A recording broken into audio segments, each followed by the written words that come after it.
Bonjour et bienvenue au Club Emploi Cadre Emploi, le Figaro Économie. La Défense nationale doit réduire ses effectifs de 34 000 personnes d'ici 6 ans. Mais elle doit aussi continuer de recruter pour préserver ses forces opérationnelles. Et c'est le cas de l'armée de l'air qui doit recruter 2000 jeunes par an, voire 3000 à partir de 2017. Alors pour les attirer et leur faire découvrir tous ces métiers, elle a mis ses aviateurs à contribution et les a même fait tourner dans un clip que l'on peut voir à partir d'aujourd'hui en télé et sur le web. Est-ce que ce sera suffisant pour susciter des vocations ? Est-ce que les jeunes seront sensibles au message de cette campagne basée sur l'idée que l'armée est un premier employeur qui aime les jeunes ? Eh bien nous en parlons avec le général Claude Tafani, DRH de l'armée de l'air.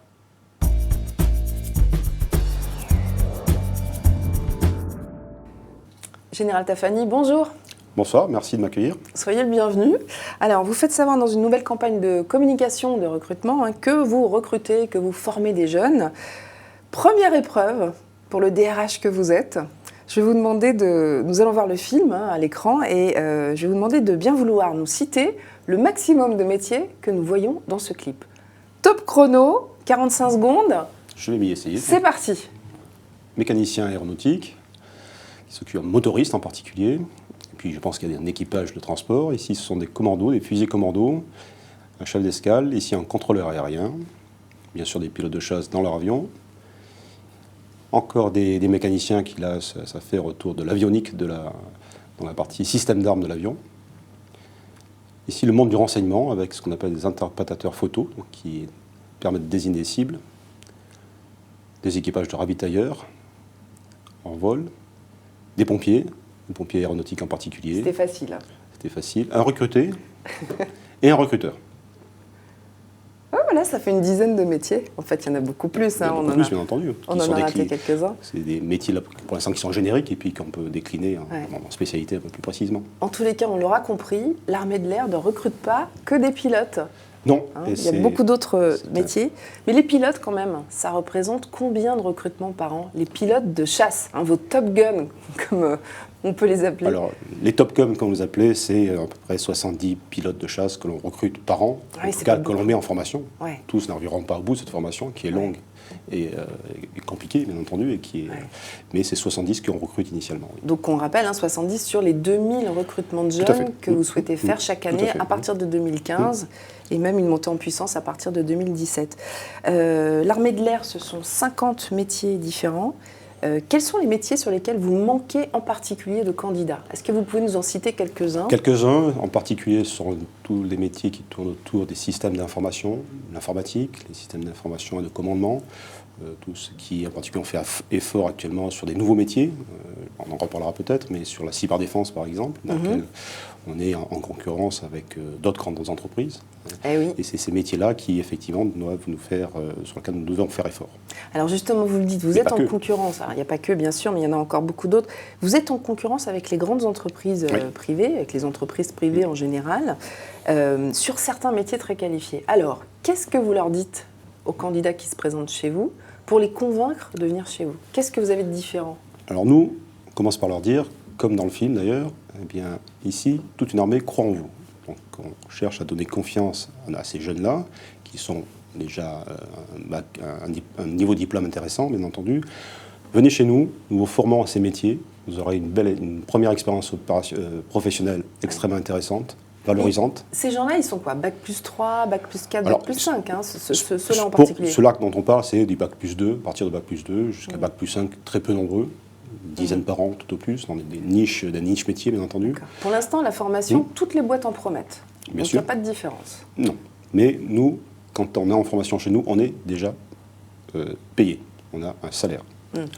Deuxièmement, on a la formation, bien entendu, métier, mais aussi, on rentre dans une équipe. On rentre dans une équipe qui est amenée à s'engager, à s'engager pour la passion de l'aéronautique, au sens large du terme, et puis aussi pour partir, effectivement, aussi participer à des opérations, donc s'engager pour la nation. Et ça, je crois que c'est, avec les valeurs que cela véhicule, c'est aussi un intérêt pour nos jeunes, et qui en particulier après cette première expérience professionnelle, pourront valoriser cette expérience professionnelle dans d'autres entreprises l'issue de leur parcours chez nous. Alors, vous parliez tout à l'heure des nouveaux métiers. Justement, vous pouvez nous en citer quelques-uns, des nouveaux métiers qui n'existaient pas il y a quelques années encore et pour lesquels vous avez besoin de compétences peut-être rares d'ailleurs? Rares. Alors, je pense en particulier à la cyberdéfense qui est en pleine progression actuellement, pour lequel nous avons besoin d'experts d'informatique, en informatique en particulier. Ah, oui. Mais également, comme vous le savez, on fait voler nos avions, mais aussi nos avions, ce sont nos drones. Ce sont des drones qui sont opérés depuis le sol. Donc là aussi, c'est un nouveau métier, c'est différent. Pilote de drone, Pilote de drone, opérateur de drone, opérateur de drone, qui est un nouveau métier, en fait, et pour lequel, effectivement, on doit, là aussi, faire effort sur l'information dispensée et sur quelle est la carrière que l'on peut, effectivement, envisager dans ce métier-là chez nous. Juste une petite incise sur les pilotes de drone. Il n'y en a pas, enfin, je veux dire, les écoles n'en forment pas, donc... Pas encore, on commence. Qu'est-ce qu'il faut... vous prenez des jeunes qui, sur leur CV, ont manié des drones le week-end avec pas papa. Du tout. On fait exactement comme le même recrutement que pour les pilotes, mais effectivement, on va les former à ce nouveau métier chez nous. D'ailleurs, on va ouvrir cette formation au privé. Vous savez qu'il y a beaucoup d'entreprises qui sont sur ces besoins d'avoir des opérateurs de drones. Effectivement, je pense à la SNCF, je pense à EDF en particulier. Nous allons ouvrir nos écoles, nos formations pour effectivement pouvoir dispenser de la formation à ces nouveaux métiers. Alors, je reviens à la campagne de recrutement qu'on a vue tout à l'heure. Le message de la campagne 2014, c'est, vous l'avez dit, toute une armée croit en vous. Croire en vous, faire confiance, vous apostrophez les jeunes. Pourquoi vous avez choisi ce thème cette année de faire confiance? Il fallait les rassurer, les jeunes? Oui, il fallait les rassurer, mais surtout un petit peu casser cette image d'Épinal que l'armée de l'air, c'est le pilote de chasse qui exerce un métier fantastique, mais un peu inaccessible. En tout cas, c'est comme ça que c'est ressenti dans nos sondages que l'on mène. Donc voilà, on a tout venu ici. Vous avez une place au sein de l'armée de l'air, quel que soit votre niveau de diplôme, et nous saurons faire fructifier vos compétences, votre personnalité à travers la première expérience professionnelle que vous allez avoir. Mais je ne sais pas si je suis la seule, mais moi j'entends un petit message sous-jacent. Voilà notre différence par rapport au privé. Nous, les jeunes, on leur fait confiance, on leur donne leur chance. Oui, c'est volontaire ou pas? Non, c'était pas volontaire. Le nous était collectif. Voilà, c'est une équipe. C'est nous. Voilà, le nous n'est pas en différence, en opposition par rapport à d'autres. C'est nous, c'est nos valeurs, notre équipe. C'est notre équipe, on vous attend. Et l'idée d'être le premier employeur qui met le pied à l'étrier, comme je le disais tout à l'heure, qui est une formule de Jacques Fétis que j'ai reçue ici il y a quelques semaines. Vous le prenez comme message aussi, ça? Tout à fait, oui, tout à fait. C'est pour ça que j'insiste souvent sur cette première expérience professionnelle, sur la qualité des formations que l'on délivre au sein de notre institution, qui permet effectivement d'avoir un véritable passeport pour l'emploi, que ce soit pour l'emploi au sein de l'institution, pour ceux qui vont faire carrière, mais aussi un passeport pour l'emploi pour ceux qui auront exercé leur talent à l'extérieur. Oui, ce qui arrive souvent dans l'armée de toute façon. Quel est le nombre de candidatures spontanées que vous recevez par an pour l'ensemble de l'armée de l'air? Actuellement, c'est autour de 6000 candidatures. D'accord. 6 000 donc pour 2 000 postes. Pour 2 000 postes. Donc vous n'êtes pas extrêmement sélectif finalement. 1 pour 3, c'est... Ça vous semble satisfaisant? Satisfaisant. En tout cas, on ne souhaite pas descendre en dessous de cette sélectivité. C'est pour ça que nous faisons des campagnes de recrutement d'ailleurs. Général Tafani, sur combien de champs d'intervention la France est-elle engagée aujourd'hui? L'armée de l'air est-elle engagée à peu près?